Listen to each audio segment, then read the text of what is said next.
It's time for another Elsie's Little Pickles. It's the Pickle Pod for the people of the pickle world, the brine, the barrel, the bluster, and the booze. Not just the booze we're drinking, but also the booze because it's the Halloween season. That's right. The people of the brine.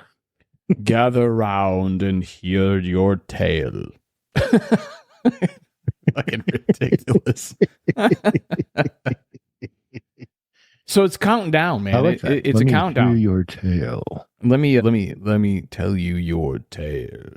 I went full Vincent Price. Bah, ha, ha, ha.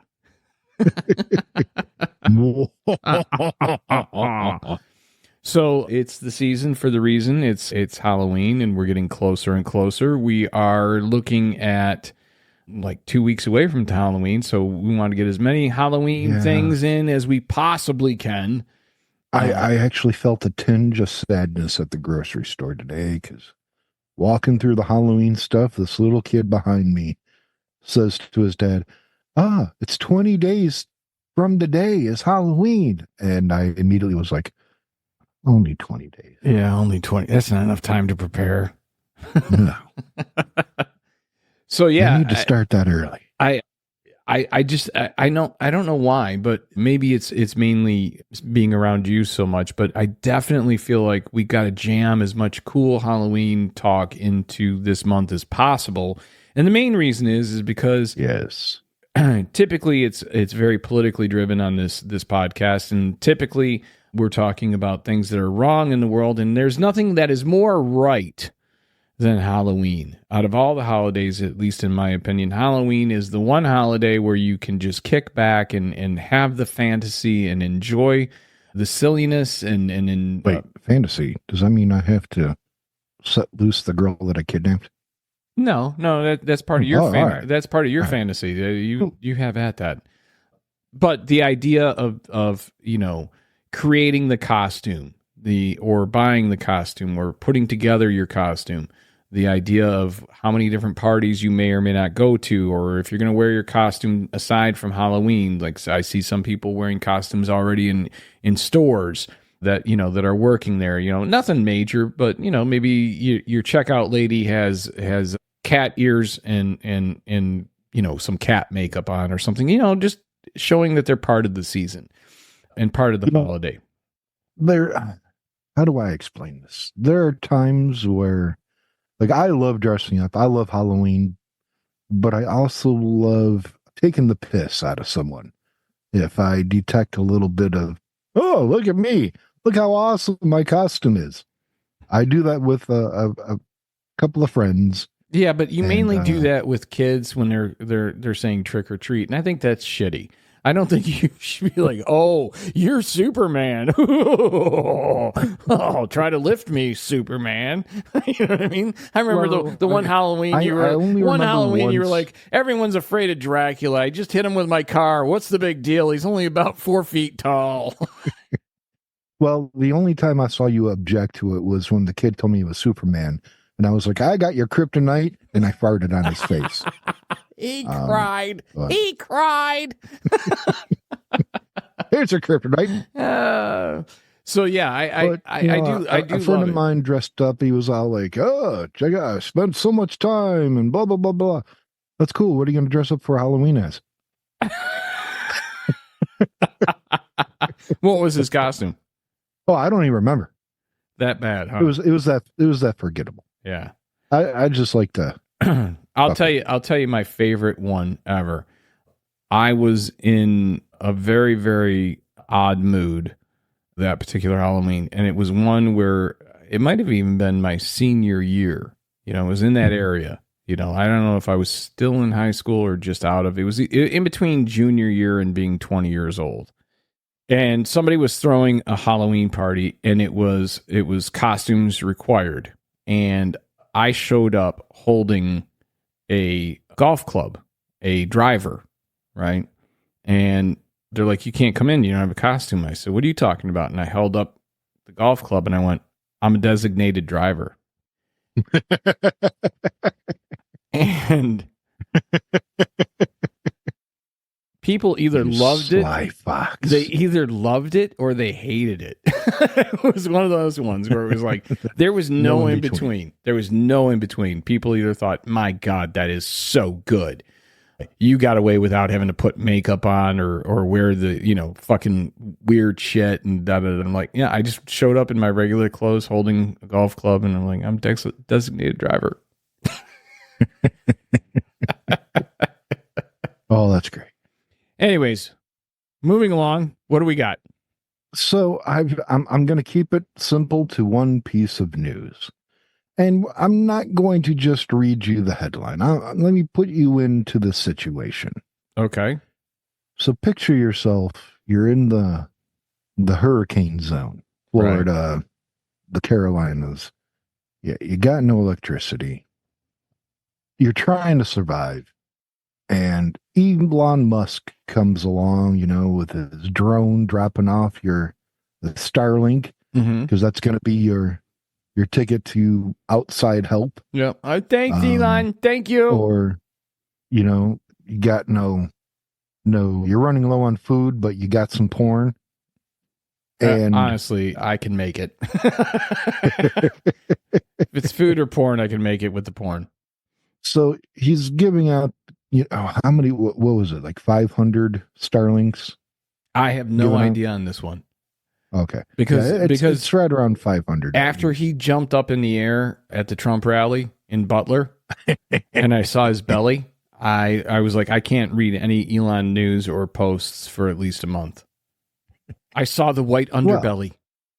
Well, now imagine 30 days from now when you get the bill for $400 and $120, yeah, for service. Oh, that'd be disappointing now, wouldn't it? Yeah, not exactly free. But he's trying to help. What's free is the 30 days of service. Yeah. And then it's $120 but plus $400 plus shipping, handling, and taxes. Well, I mean, look, part of that, I would say, you can't expect anyone to give something away necessarily for free. I mean, no matter how rich they are, I get it. Company, like if what they were doing was, this is our cost. All we're asking is you cover the cost. Okay, I'm in. You know what I mean? If half my house is gone, but here's $400 in service. But if I was under the impression that this was a gift and it was free, and then I got a bill, yeah, I'd be pissed. I think that's the difference. I'm going to take off my cowboy hat. I think you should. Whoa, look at that head. And again, it's not, I don't, so the way I look at things, and I've done benefits, I've done a number of benefits, okay? And I'm happy to give all of the proceeds. Well, that's the word, proceeds. Yes. It doesn't take into account paying me for, or at least covering my costs. So I've done benefits in different ways. I've shown up to benefits where I've done them absolutely out of the generosity of my heart. I've covered all the expenses on my own. I've paid for my gas. I've paid for my hotel. I've paid for my airfare, whatever, car rental. I have done that when I've been able to. But in general, when you say proceeds, what you're saying is once the expenses, just the cost, nothing more, no profit, just the expense of all of this has been covered, then everything after the expense goes to you. And I think that that's the fairest way to do it, because you're really asking people at some point to dig way deeper into their pockets, no matter how deep their pockets may be. And they may not want to. You know what I mean? Like, there's been benefits where I was happy to give my time and my money and, everything to it. But there's also been benefits where it's like, look, I'm doing this. I think it's a good cause, but it's not my cause. So I'm not as willing to, maybe take the hit. At least cover my expenses. cover my gas or cover my hotel or whatever. I'll donate my time. What I won't donate is more than everyone else in the audience or everyone else out there. I'm not willing to do that. I'm just saying that it just kind of seems like a shitty deal, because that's over $250,000 he's going to be expecting back. Yeah, but I mean, again, how many of those people really think, don't understand the money they're going to have to fork out? I think probably all of them don't understand. I think right now they're so fucked up from the environment that they like yesterday they had a house, today they don't. I mean, I just feel like it's a bit of a gut punch. The whole fucking thing is a bit of a gut punch, though, don't you think?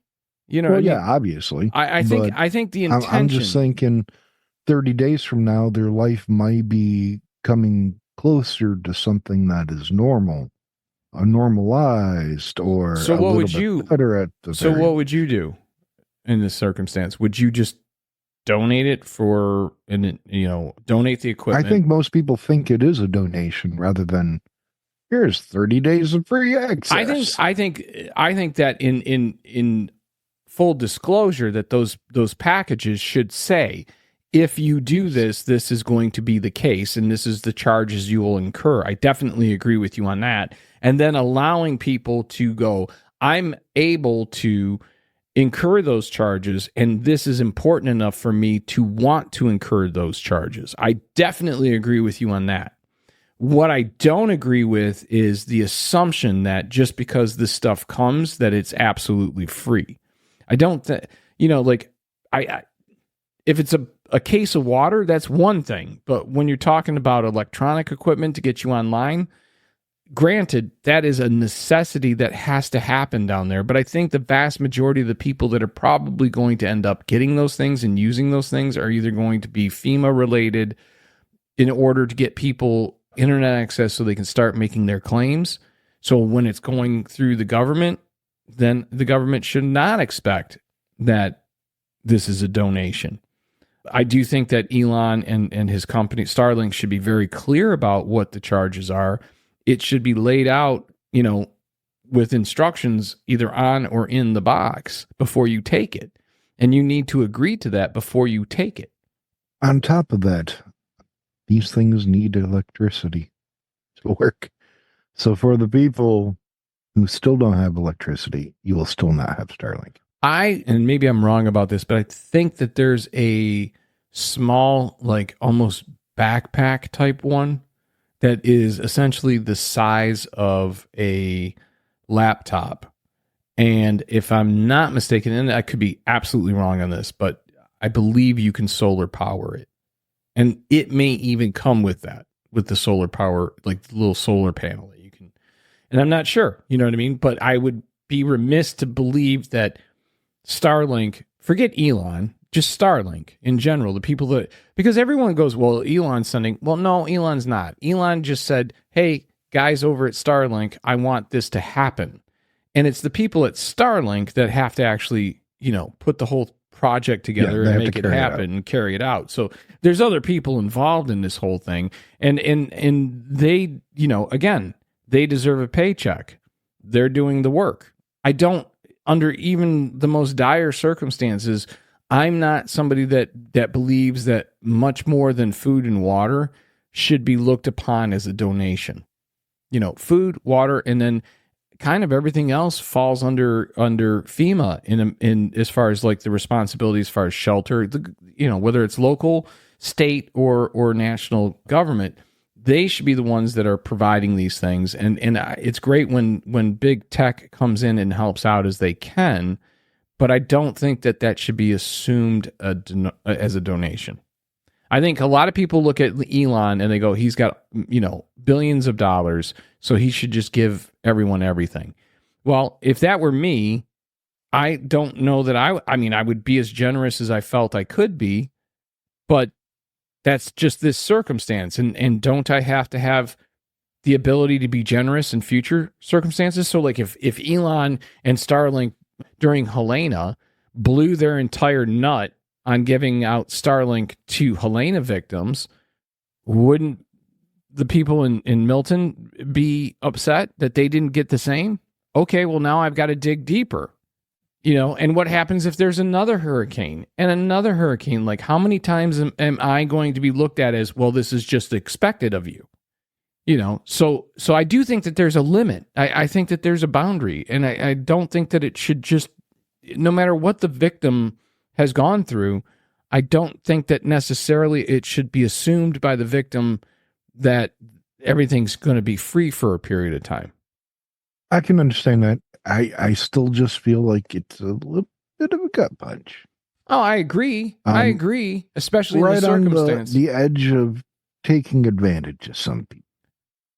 See, again, I really like all the things that Elon's done in the last couple of months, specifically. Let's call it the last year, okay? I am not the Elon fan I used to be, all right? I'm just not. I don't like some of the things that he's done or said. I think he's being ridiculous. I think he needs to really have somebody step in and go, hey, bring it down a notch. Let's get back to being... Let's turn that volume. Yeah. Just a little bit. You don't need to be involved in politics. And he doesn't. He doesn't. Not on an open level like he is. He could be involved in politics behind the scenes and do a lot more and probably serve himself better if he just shut the fuck up. You know what I mean? Like, he's got to learn how to shut the fuck up. Isn't that a rule in life? Just, words to live by. Sometimes you just got to know when to shut your trap. Mm-hmm. I totally agree. It's a lost art farm. Now, I'm going to ask you a question. Do you want to play a game? Can you give me... Those are actually, let's back up a second. Those Saw movies are actually, and I've only seen like 2 or 3 of them, but to me, they're a lot scarier than most movies because of the what if? The what ifs. What would you do? Yeah, that to me gets me a lot more than a jump scare. That sticks with me longer because then I really do contemplate, what would I do if I woke up in this room and there's 2, 3, 4 other people and we've all got this task and it's a horrible task, but who's gonna live? You know what I mean? Like, I really, really wonder, like, how much, like, that sticks with me and haunts me a lot more than, boo, oh, you scared me, you fucker, you jumped out from behind the corner. Well, you see, that's one of the things that I used to try to accomplish when designing a room in a haunted house. I didn't design a lot of jump scares. At my personal residence, when I would put on something, you got to do jump scares because they're fast, they're quick. People will run away. That's what people apparently do enjoy. But I would try to do more of a psychological thing. One of my favorites was always, they would enter a room that looked like a nursery and could not find a way out. And there was a little rocking chair that would just start rocking by itself. Oh, anything with kids is fucking creepy. And then you would hear a nursery rhyme, like a lullaby playing, and a little kid asking weird questions. Yeah, see, like, that's a lot. All the while you're trying to figure out how to get out, and this chair will just start rocking by itself. See, I'm with you on that. It's just, I get the jump scare. I do. I think it's necessary in certain haunted houses. I think, it's something that people look for, especially in haunted hayrides. I do believe in the haunted scare. It's just not enjoyable to me. That's not enjoyable. You know what I mean? Like, what's enjoyable to me is actually not necessarily being scared in the moment, but being scared for an extended period of time because I'm thinking about what that circumstance is. That's why I like the Saw movies. That's why I like, what's the one where it's like one night of do anything? Purge. Because that shit to me is a lot fucking scarier when you have normal people who have for a night can just unleash fucking hell and you really get to see them for who they are. Oh, that's one of the something along that lines. Yeah, maybe it was a sequel, but the binge and purge really irked me. You know what that is? Yeah, no, it's from Metallica. So, Yes. so I don't know if you know this or not. I'm sorry. You were going to present something. I was going to ask you a question of what two songs make you feel like Halloween is here or coming? Oh, That make you smile a little twisted glee. see, I don't know that I've got Halloween songs necessarily. I've got hundreds. Oh, I'm sure you do. I'm sure you do. It's just, I don't know that I could pinpoint one down. I will say that there's a song that I always find myself listening to this time of year, and I'm not quite sure why, aside from the fact that it's kind of got a haunting little rhythm and beat to it and melody, is Uninvited by Alanis Morissette. I've never heard it. Well, then we can't talk about it. But it came from the movie that Nicolas Cage was an angel who fell in love with a mortal, and then he became mortal, and things didn't quite necessarily work out or whatever. I forget the details of the movie, but it was an interesting movie. It was interesting. I won't say it was a great movie, but the song has got this haunting rhythm to it that I actually do like, because whenever I'm trying to kind of get into the Halloween spirit, and like I said, it typically comes around October. I find myself, I'll go all year without listening to it, completely forget the song exists, and then be like, I want something that kind of reminds me of Halloween, blah, blah, blah, blah, and I'll end up there. How about you? Well, two songs that puts me in that mood. It's not, on my playlist, because I have an entire Halloween music folder. Music that goes back to the turn of the century. Really? Yes, that much of a nerd. Fucking A, you are. But today's two picks, because I'm going to do this again next week. Okay. And so you got some homework to do. But one is called The Dead Man's Stroll by the Revels from 1959. Okay. It's a great song. Wouldn't it be nice if we didn't have to worry about bullshit fucking, like getting flagged for playing that, at least a clip of that song? Damn ass cap. Yeah, I mean, it's ridiculous. I think that when you're promoting something in a positive, especially, you should be allowed to play it on a podcast or, YouTube or whatever. Like when you're talking in the positive about something, or you're talking about the impact that something had in a positive way, you should be allowed to play it. I mean, I don't understand that. That's a particular copyright rule I disagree with. And I'm very big on copyright. Okay, just like free speech. I'm very big on those things. But that's one that I don't get, because when you're promoting something for somebody else, specifically in the positive, I don't understand why they won't let you play it, but they won't. Yeah, especially something as old as some of these tunes, where I don't even think the copyright still is around. No, but we would still get flagged. We would still get flagged on YouTube. We'd still get flagged on the money goes nowhere. Where's it go? It goes nowhere. Anyway. The second song is from 1958, and it is Dinner with Drac from John Zachary, who was a very influential horror movie host. Ah, okay. I can John see that. Zachary is awesome. Unfortunately, he passed away a few years ago. But it's a great tune. So was he like up there with Elvira as far as like horror movie hosts? He was long before. This is... No, that's what I'm saying. Like, would he have been considered of that caliber? Because I think... Yes. I think... there were several prolific horror movie hosts that came before Elvira. She became famous because of her tits. Right. And her sense of humor. But she was not only attractive, but she, and had a great body and all that, and put her tits out there. Yeah. But she was funny. She was incredibly funny. In fact, here's the something. Reverse sexism. I will give you something that I bet you didn't know. I actually used to work for a club owner who used to date her. Really? Yeah. And I did not know. And I heard some amazing stories about what a wonderful person she was. Oh, yeah. How fun loving, and just like, He said, he goes, it didn't work out because it didn't work out, but it wasn't because of anything like bad between us. It just was like the scheduling and the, locations. She lived at that time, I believe, in LA. He lived if I'm not mistaken, at that time he lived in Indiana. So it was a long-term relationship, and it was difficult to maintain. But he said one of the nicest and most and he's like, when she's out of makeup and everything like that and just normal, just the kindest, sweetest, bubbliest, funnest person he'd ever been around. So now there were some famous ones, obviously.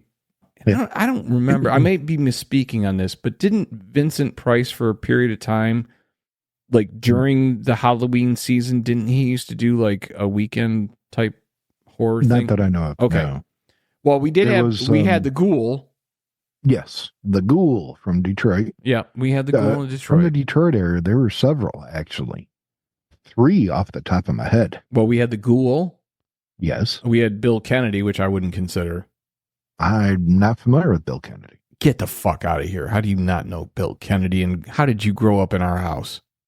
Bill Kennedy. Bill Kennedy at the movies, 1:00 every weekday? No. Not a clue. God, I'm ashamed of you. But we'll get into that one off air, because that's you're going to get an earful on that one. Anyway. Well, let me Google his picture really quick. Oh, you'll know him. And if you don't, I will really be pissed. So Bill Kennedy was the main guy who did local TV, but he would do from 1 to like 3:00. So he was the filler in between I Love Lucy or, Andy Griffin or, whatever. And that would end right around 12:30, 1:00. And then at 1:00, Bill Kennedy at the movies would come on. And Bill Kennedy would, he'd sit behind his desk, smoking cigarette, drinking, I think he was drinking a scotch usually. And it was probably I definitely recognize his voice. Oh, do you? Yeah. The first thing that pops up is he was the one who did the "It's the bird, it's the plane" for Superman. Right. Oops, my hat just fell. So the ghost of Bill Kennedy saying, "What the fuck, dude?" But yeah, he was on WKBD channel 50 in Detroit. Yep. And I'm sure he was hammered the entire time he was in the studio. Right? There was, of course, Count Scary. Oh, I forgot about Count Scary. That's right. I totally forgot about Count Scary. And then who was the third? Are you telling me you don't know who the other person is? I'm drawing a blank. I forgot about Count Scary, though. Ooh, that's scary. I remember it now. Yeah.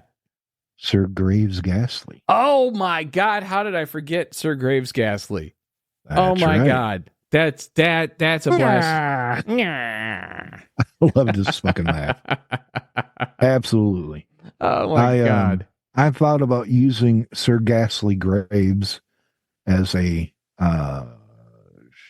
basically a stage name as a tribute to him, but I don't think I'd be able to get away with it. I don't think you could get away with it. Yeah. You might be able to get away with the Ghoul, but you wouldn't. I don't even think you could get away with Count Scary. Ooh, that's scary. That was his line, wasn't it? Yeah, every opener he'd be running from his classic car to Bob Seger's old time rock and roll, trying to run to the stage theater, right, to get going because he was running late. But yeah, Count Scary, Sir Graves Ghastly, and the Ghoul. Those and see, that's the thing you miss with television nowadays. Like back in the day, you had local TV stations that were filling. Every market had their local guy. Mm-hmm. And every market would have that period of time that they had to fill with programming, which was usually just old movies. There's technically a fourth. I think he retired though recently, which is Wolfman Mac. I never knew of Wolfman Mac. Oh yeah, Wolfman Mac. Shout out to you, man. But each market had a particular host. I'm trying to remember some of the other ones. There, obviously nowadays you have Svengoolie. Yeah, Svengoolie. But what was the? I'm just drawing a blank on these things because I don't focus on this as much as I probably should. What was the HBO Tales from the Crypt? What was his the host? Yes. What was his name? Crypt Keeper. Crypt Keeper. But didn't he have a name besides the Crypt Keeper? No. No, I you thought sure it was. it wasn't like Joe, the crypt keeper? Alex, George. Sean, Kyle, There was a Kyle, the crypt Count keeper. Gore Duvall. Uh, there was a Mr. Creep or Dr. Creep. Obviously, the great and famous vampire, who was the subject of a Misfits tune that I still love. Vampire was? Sinister Seymour. Yeah, vampire. I did not know she yeah. was a part of a Misfit song. Yeah, it's called Vampire. I guess I never heard it, though. My point being, I never heard it. Oh, okay. Yeah. One of my personal favorite Misfit songs. Morgus the Magnificent. Eh? No. Any ringing any bells? No. Nothing. No. Nothing. I'm Sorry. so frustrated with you. Oh, you're frustrated Yeah, with me? We still have to get over Bill Kennedy at the movies. So I don't want to hear any shit from you. Bill Kennedy was on every fucking day. Up. His Halloween costume was a scotch and a glass. Yeah, but that was what but that's the thing is he dressed up. Now. He dressed up with the scotch, the glass, and the cigarette every fucking show. so you know what? He was Halloween. That's special. He was in That's costume. me on a Tuesday. He was in costume 24/7, 365. But let's not. Interesting to note that Sir Graves Ghastly would do a show in Detroit and a show in Cleveland. And so he would take one of those short commute planes from Cleveland to Detroit 3 times a week, I do believe. See, though, people don't realize that Detroit used to be like a very large market as far as television. It's now technically, I think, a tier 3 when it comes to even concert bands. They'll skip Detroit because it's not as much money anymore. Yeah, but it used to be. Sir Graves Ghastly would fly and woke up late one day, missed the plane, and it crashed, and everyone on board was killed. Ooh. After that, he only took a bus. He took a 6-hour bus because he swore off flying. From Cleveland, it took 6 hours on a bus? A bus, yeah. A public bus. Because Cleveland to Detroit's only like a 3-hour ride. Yeah, but think of all the stops. Yeah, that's true. Why wouldn't he just fucking drive? I don't know. That seems a bit excessive. Flying after that was People don't realize though. People don't realize this though. Especially in the 50s, 60s, and 70s, the 4 major markets for television. You obviously had your coasts, New York and L.A., but there was a fight between Detroit and Chicago. Yes. Detroit usually came up 4th instead of 3rd because Chicago had just a bigger infrastructure for it. But Detroit WGN. But here's what people don't realize about Detroit. Detroit was massive for commercials. So there were more commercials being shot in Detroit. Now, do you know why? Do you know why so many commercials were shot in Detroit? I have no idea. Because the people who were investing in commercials were the big 3. So they were just doing it in their own backyard. So they would just shoot. Get Bill Bonds his drink. Oh my God, Bill Bonds. I'm Bill Bonds. And that commercial kind of made me horny. Yeah. Bill Bonds, we're back with the news, and God damn it, I'm drunk. Let's fuck with Mayor Coleman Young. Yeah. I used to watch them. Well, I used to watch them get in. Coincidentally, they would get in fights. The Anchorman was Will based Ferrell's on. The Anchorman was based on Bill Bonds. Now, was it Bill Bonds that it was based on, or was it Mort Krim? No, it was Bill Bonds because he was outrageous like that behind the scenes. Bonds absolutely was, but I heard that it was partially Mort Krim as well. Yes. Mort Krim's announcing abilities and Bill Bonds' personality. Okay, that makes sense. Well, wasn't Mort Krim a bit of a anti-feminist as well? I know Bill Bonds was like... Bill Bonds was. Definitely. Mort Krim is... I cannot say that about Mort Krim. Every time I've heard him talk, retired, such a super cool guy. He does the spots for that Detroit show where he says ridiculous things. Have you seen that? No, I haven't. Yeah, I said Bill Bonds, but it's technically Mort Krim who does I'm Mort Krim, and that commercial made me horny. Oh, he will say that? Yeah. That's fucking funny. That commercial made me a little horny. Bill Bonzo was a fucking animal. He was off the hook. And I'm He was surprised. the real deal. I'm surprised that Bill Bonds had such an impact that it would reach to the point where Will Ferrell would be like, that's the guy I'm basing this off of. Mm-hmm. You know what I mean? Like, that's the dude. He had a bit of a reputation. Yeah, he did. He absolutely did. Yes, but a bit of a reputation. But let's think about this. So we knew that like Bill Bonds would go out drinking before he had to do the news, and then he'd go out drinking after he did the news, and then he'd wake up and start drinking again. But he was always in a fucking pissing match with Coleman Young, Mayor Coleman Young. Yes, absolutely. And at that, because he wouldn't hold back with he didn't, anyone in leadership. No, he didn't. There was a hardball question. He was throwing it like, a Tiger's pitcher. Yeah, a total fastball right down the middle. Fuck you. And the thing of it is no matter how hammered he was, I think there were only one or two times where they had to take him off set, right? But Probably. that actually, to me, that represents an awesome time in not only television news, but it also represents a time of, okay, that's how tough fucking it was in Detroit, where our news people were fucking hammered and ready to fight. Like ready to fight. Like Bill Bonds was ready to throw knuckles. All the time. And did get People into meet you in the back alley. Yeah. And he would tell you that. I'm gonna meet you out back. Like he was a badass motherfucker. And that in that period of time, I think he was, for all of his faults, and he had many, right? Based by today's standards. But for all of his faults, he was absolutely the man for that time.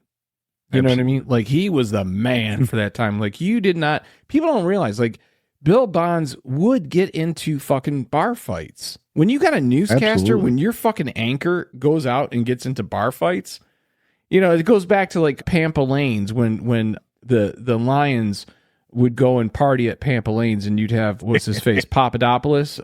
That was on Webster? George Papadopoulos. Yeah, George Papadopoulos. Damn. Now I'm going to have to look up his name. Yeah, please do. Because it's killing me. But he was notorious. Now, here's a little tidbit you won't know. My buddy Dan, right? You've known him forever. And me and Dan have been, best friends for fucking 30 plus years. More than that. Probably going on 40 years now. Alex Karras, right? So which, talk about a character change. Everybody's favorite dad on Webster, George Papadopoulos, Alex Karras. You take him out of that situation and put him on a football field, he's going to break your fucking kneecaps. Not only is he going to coming for your neck and your head. You have no idea. And then your family afterwards. So here's the story, right? My buddy Dan, his grandfather, and oddly, was named Bat. Okay, just like the old cowboy, Bat Masterson. Yep. So just like Bat Masterson, this was also Bat Masterson, and he was the bartender at Pampa. And this dude, I met him when he was like 77, right? Mm-hmm. And he shook my hand, and it was like shaking hands with a bear. I mean, this guy had, you could tell this dude had been through some shit. So he is now, he's all retired, living up north or whatever, right? We go up there, me and my buddy Dan and Hoppy, we go up there to visit his grandpa. And we're hearing these stories, right? Now, we'd already heard a lot of these stories from Dan, but it's better hearing it from the guy who lived it. And he goes, if you knew how many glass pitchers I broke over Lions' heads, including Karras. He goes, oh yeah, Alex Karras was the toughest son of a bitch I'd ever met, and he knew that if I picked up a pitcher and I started walking towards him, I was going to bust it on him somewhere, right? Usually his fucking head. And he goes, and the guy wouldn't back down. Like, he's like, even at that, they were not afraid. He's like, they tore up that fucking bar so many times. And there were so many times I had to pick up ashtrays and throw at people. And I had to,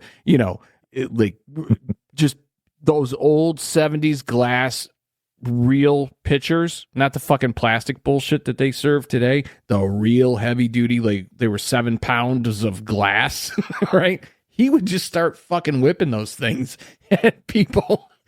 And I'm like, that is not, like, isn't that the world you kind of want to live in, but are glad that you don't? Like, I would love to watch that happen. I would love to have experienced that time in that man's life. There's a bar that I used to frequent weekly that we were just next door when we went out for Dad's birthday dinner the other day. Oh, okay. I'm not gonna say the bar because of the story. And I used to go there weekly. And I'm guessing it's the one that's right on the corner there. Yes. Okay. Yeah. And we'd be in there, and there was a fellow that all the time, super nice guy. We'd have a couple of beers, play some darts. One night he comes in and he starts handing out little plastic passes to everybody. And everybody's like, what is this for?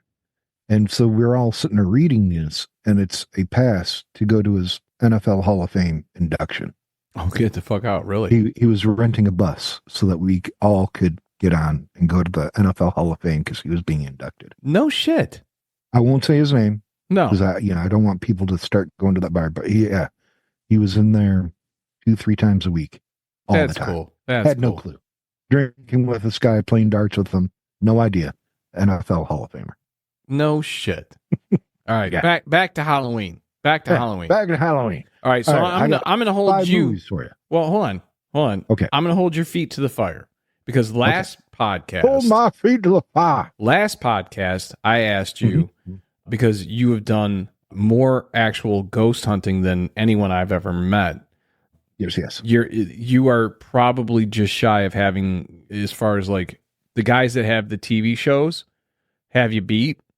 But as far as people that don't have TV shows, I don't know that there's anyone else out there that has done as much, as long, and as consistent as you have ghost hunting. And I asked you, what was your favorite real haunted house last episode? And you didn't have a readily available answer. You said you needed time to think about that. So based on, and I'll even give you I'll give you 2 or 3 if you need them. Okay. Yeah, I'll probably need a few. Okay. But if you had to, and try to put them in reverse order, 3, 2, 1, if you can. If you can't, if it's like, I don't know, I can't compare, fine. But give me 3. Able to put them in order, but I've got a handful that they're not quite houses. In fact, I don't think any of them are. Okay. But locations. Fair enough. Say. Yeah. Because an insane asylum could be haunted and be way scarier than a house that may or may not be haunted. Just because of the overall environment. There's so many. Right off the bat, I'm going to say one of the best. It wasn't a house. It was actually a basement. And it is technically the basement of a U.S. postal office. Okay. Because the post office was built where the original structure was. And it is in Chicago. And it happens to be the basement, the actual basement from the building originally. But it was nicknamed the Murder Castle. Okay. So what they did basically is they said the foundation's solid, we'll just build off of that foundation. And they tore it down because of it was a hotel, and it was built in 1893, 96 maybe. Okay. And it was torn down in 1938. But it was famous because of who built it and what he did there, which is H.H. Holmes. Don't know if you're familiar with H.H. Holmes. All right. So I don't know that I am, but if I'm going to take a guess, which I'm willing to do here. All right. Yes. This is, you said it was originally a hotel. Is this the hotel? He built it. Yes. But is this the hotel that in the basement specifically, he would torture his victims? Yes. All right.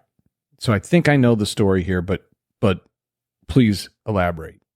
Apparently, the story goes, if he had a problem with you, or if you couldn't quite pay, you became one of his victims. And He had wasn't closets that would shoot right down to the basement, right? correct, where they would be in a limestone bath or whatever.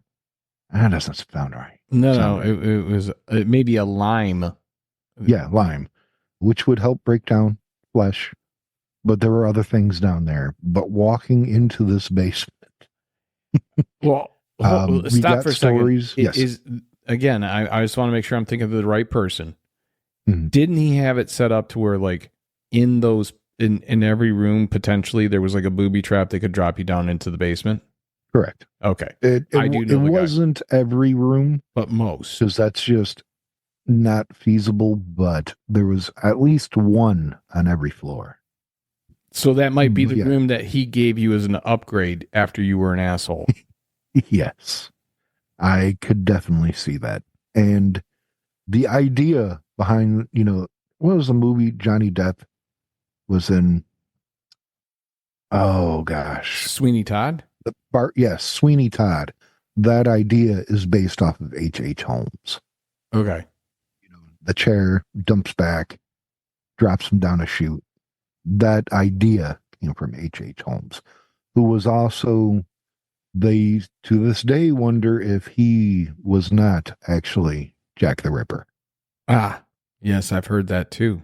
And very fascinating story. He was executed in Pennsylvania. I did see his tombstone. It's a little marker when I was in Pennsylvania, which leads me to a whole nother choice, which is I've been to a lot of buildings, some houses that were haunted, but some of my favorite areas were actually cemeteries. Really? I'm a big proponent that, if you want a good cut of meat, you go to the butcher. That's one way of putting Dead it. bodies, cemeteries. And I'm usually not disappointed. So if you ever want to have a moment where you might become a believer, join me on a trip to a cemetery. See, I you know what? I just never. Just the other night, I was in a cemetery at about 1 o'clock in the morning. First off, I have no interest in being in a cemetery at 1 o'clock in the morning. I'd rather be in bed. I was actually looking for Northern Lights. We did it again last night. Beautiful viewing. The other half couldn't see him because she wears glasses, but I could see. I know what to look for. So I got to see some funky skies and a couple of comets. We're going to go back out tonight, and I've got my camera ready. Now, are you going to record or bring any of your equipment, your ghost hunting equipment with you? No, I just want to take pictures of the sky. Gotcha. And we happened to go to that cemetery because there were no lights, just open field, and you could look north. So would you say a cemetery is the scariest place you've ever been? Like, where have you been because I know you don't get scared with this shit at all. Yeah, I don't really. But there has to be at least one instance where you were like, okay, I felt that go down my spine and I'm going to get the fuck out of here right now. We were in a cemetery. I won't name it because I don't want people to go there and overrun it. Whatever. Yeah. I'm just one of those people. But we were in a particular cemetery and in the middle of nowhere, just happened to drive by and was like, oh, let's check out that. It was like the size of somebody's front yard, small, out of the way, walked in and started up the recorders because I'm a big EVP guy. I feel like there is no refuting EVPs. And something that was not us, you could hear it say, I want you out right now. And we can't hear that. No, you couldn't hear it until you replayed it. You can only hear it afterwards. Right. But what did happen was in the recording, you hear a distinct slap. I don't know if you could hear that. No, I couldn't hear it. But, it slapped me. Something unseen slapped me across the face. Did you feel it? And Oh yeah. Oh, I could hear it. I felt it. It was in the recording. You could hear it. Really? And in true fashion, I just started giggling. Which, for those who don't know you, is exactly how you respond in those in any type of circumstance where it's like tense. Like typically, that's you almost get a nervous laugh about you, almost like dad in those circumstances. I'm just fucking weird. Yeah, no, you are. And, You're absolutely fucking weird. Because I would have shit my pants and fucking been in the car before it even touched my underwear. There was another instance. I was late to work. I missed my exit and got off of 696 and was driving down one of the mile roads trying to get to work. And I was coming up to a red light. I'm the only person around. It's like midnight. And I just happened to look to my left because there was a cemetery. Again, I won't name it, but I saw a woman in a big dress. And my first instinct was, oh, that's cool. People are ghost hunting. I wonder what group it is. And then I looked back over, and then it dawned on me, it's only one person. And that's not a dress you would normally go out and ghost hunt in. See, I think this is where we're different. And I did that stop. I'm at a red light and looked around, no other cars, slapped my car to park, opened my car door, and started running towards the cemetery. Did you really? And as I'm running across the street to the cemetery, I could see her kind of turn to look over her shoulder. She disappeared as she looked at me. Oh, and I went, holy fuck, did that just happen? And then you had to stop running.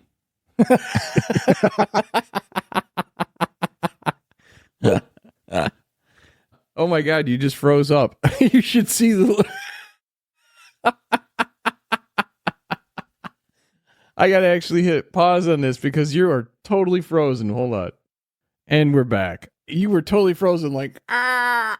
Yeah, I got a little message that said, your internet is unstable all of a sudden. Yeah. That's so coincidence. So to kind of wrap it up, I know you're a big believer in ghosts. I'm not. I have a lot of friends and family members, extended family members that believe in ghosts. I have had multiple stories that have crossed my path. I personally have not seen or experienced anything. And it's not to say that I don't believe that it's possible. I just have not had that experience.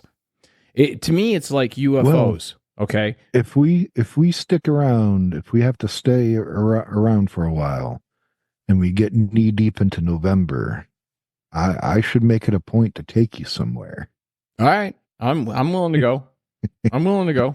I'm not afraid. It happens every November 23rd. Okay.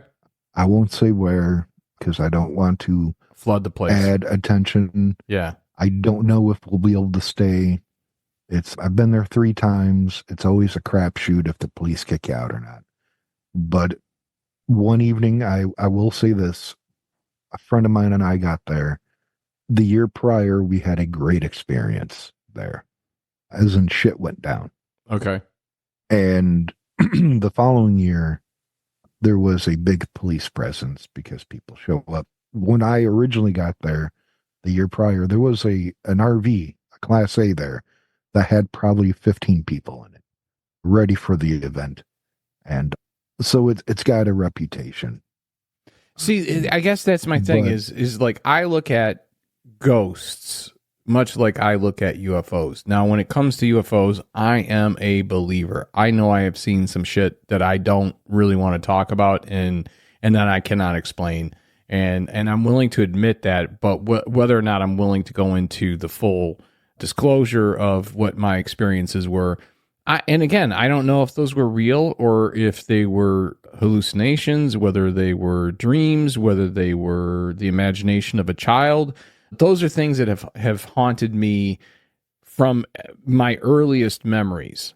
All right. So for me, it's something that's consistently been there. I try to explain the paranormal, like the ghost phenomena, like this. It's, time does not move congruently, contrary to what our minds perceive. And it's like a radio. You you tune a radio to a specific frequency. And Which you could that argue, doesn't mean, you could argue is a different dimension. yes, So like that's multiverse. yeah, multiverse. So string theory, multiverse, whatever you want to call it. Mm-hmm. This is the reason why I don't dismiss it out of hand. Just because I haven't experienced something doesn't mean that it can't be possible. But until I've experienced something, I can't necessarily say I'm a full-blown believer.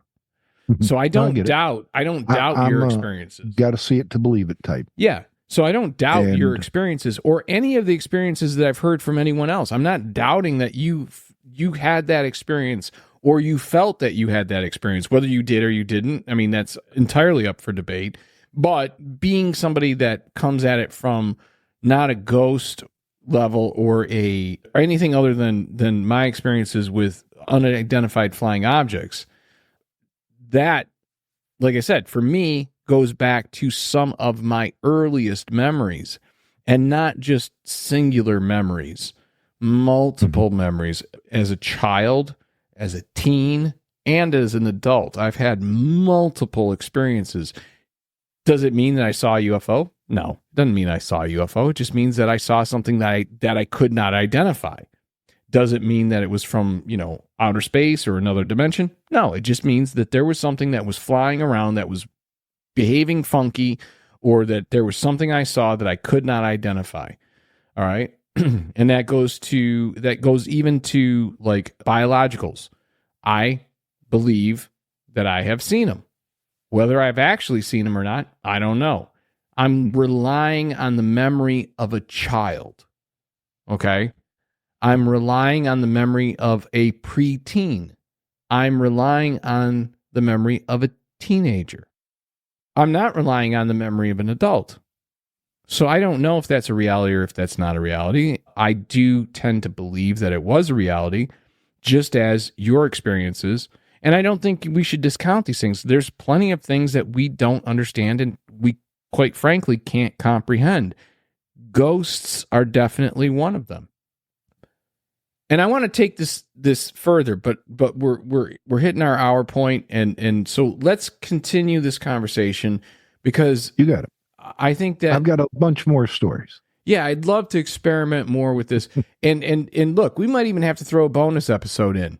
You know what I mean, this month, because there's so many great spooky things that we can talk about. So maybe we'll do that.